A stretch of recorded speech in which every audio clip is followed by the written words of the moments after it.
And you've, in the course of your career, I mean, you've obviously been a stand-up for a very, very long time, and you've had one of the biggest distinctions.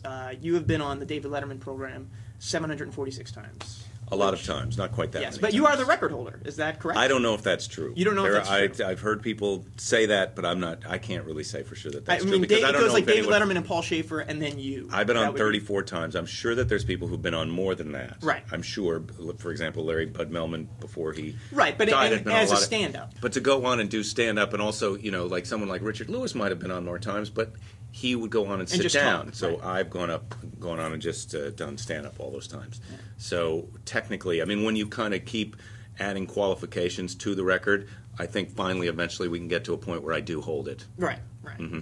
That's all about qualifying things to make yourself feel better. Hey, that's listen, if this ends in a badge or some kind of a statuette for me, I am happy to have it. They are printing it up. I'd like to thank everybody who made that possible. Now, is that... a lot of comedians would dream of going on Letterman for the first time. That would be, I can't believe it, I made it. Now you've been on more than 30 times. Is it something that you still get amped up for? Yeah, are you excited? Yeah. It's exciting. It's exciting. Yeah. It's all I've got. That's it. Yeah. That's all you. That's all I've got. Nothing That's what else. I live for now. Not the family. Nothing else. No. Yeah.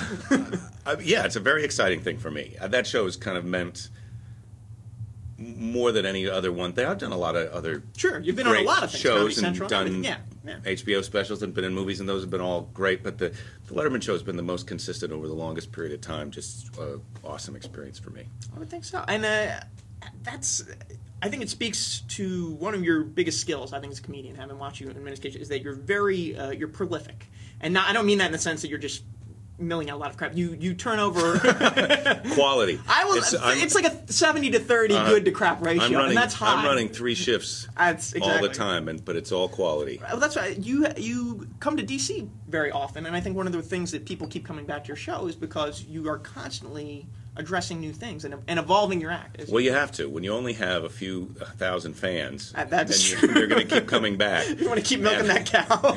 Well, that's not true. But people do come back often, and so some people like to see things that they've seen before, bring a friend and say, "Oh, I wish you did this." But after a couple of years, it's time for. I mean, not that you even wait a couple of years, but you're always trying to turn it over. Do you?